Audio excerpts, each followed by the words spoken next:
August 1st, 2007, we're interviewing Mike Gardner for City Council, and this is a Save-Riverside interview.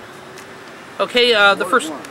For Ward 1, interviewing Mike Gardner for Ward 1 for Save-Riverside.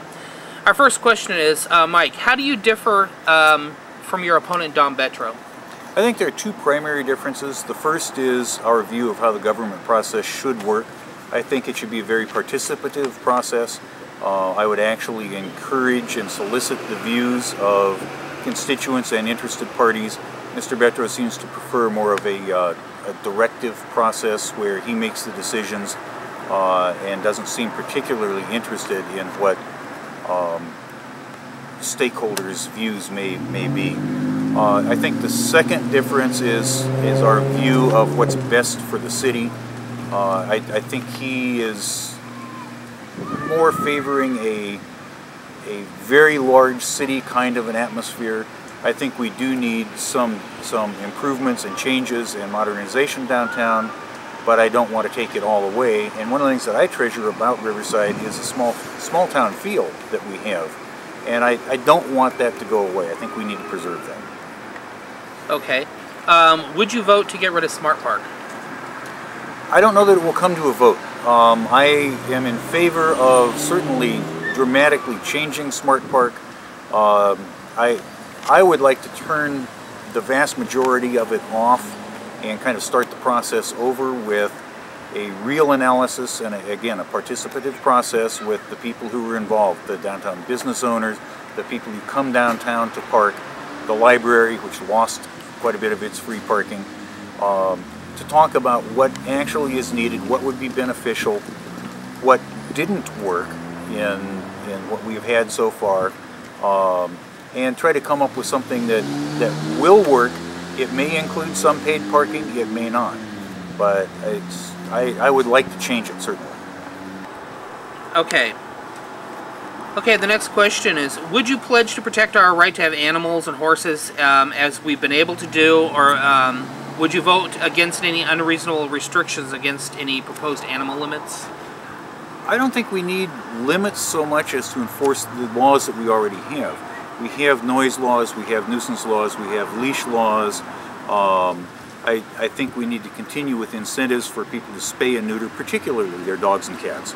But I really don't see the need to adopt significant new laws on numbers of animals or where they're kept. As usage in the neighborhood may change, the types of animals that are appropriate may also change.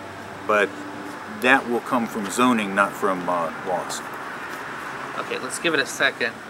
I think that he already answered your question that was right after this. Okay, you ready? Yeah. All right, what is your stance on eminent domain?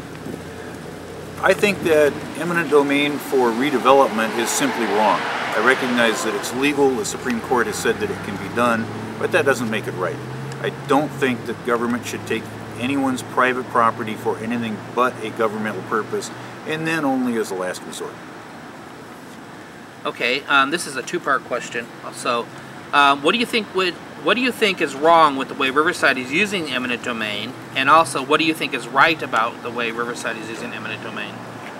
What's wrong is we're using it as a tool both where it should not be used for redevelopment projects, and also we're using it first tool out of the toolbox in situations where eminent domain may be an appropriate use or appropriate method. Ultimately, I would really much prefer that we go to a landowner and say, we need your property for this park.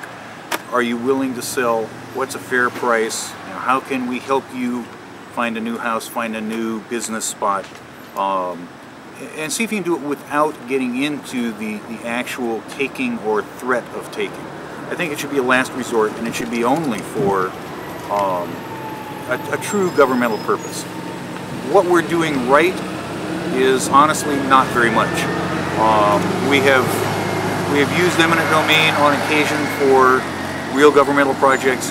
Railroad grade crossings are an example, but we really overuse it in this city, and I'd like to see that stop. Okay, Businesses in the industrial area have been harassed by code enforcement since the city decided it would like the area as an office park. Would you take steps to ensure that businesses are not targeted or unduly harassed in the future? Yes, I don't think that we should be harassing any business owner. Businesses do need to comply with reasonable code requirements. People need to keep their property up and keep it reasonably nice looking. But using code compliance as a method of chasing people out of an area that you'd like to do something different with, I don't think is appropriate. Okay. What do you feel is the highest and best use for Texaquite Park, and who should determine its fate? I think a bona fide public park is the highest and best use. What exactly should be in that ultimately will be determined by the city council under our charter.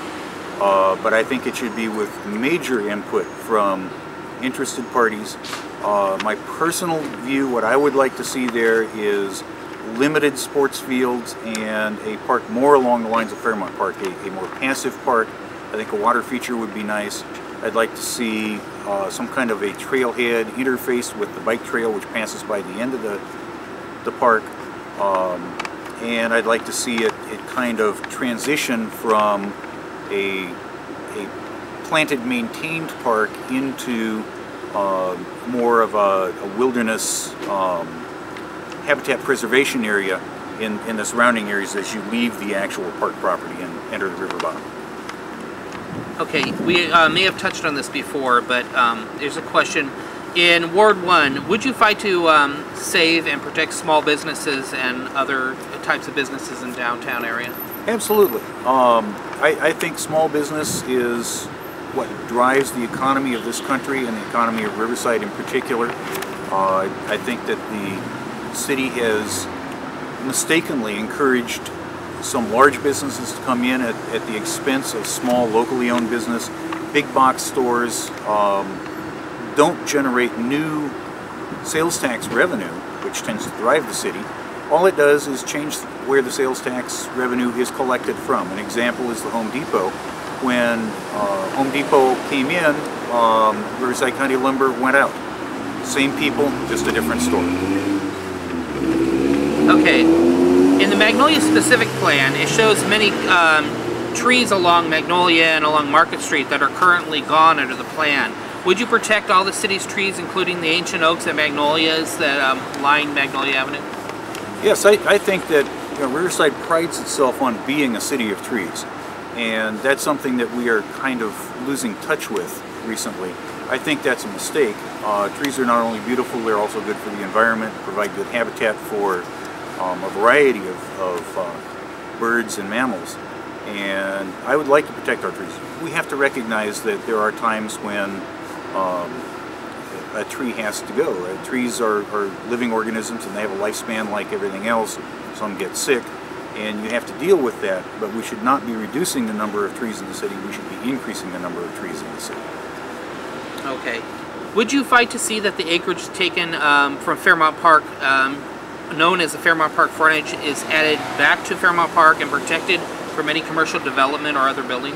I certainly would. That's been one of my key issues. I was very active in the fight to try to stop that 17.59 acres from being taken from the Parks Department. And I feel very strongly that it should go back to the control of the Parks Department.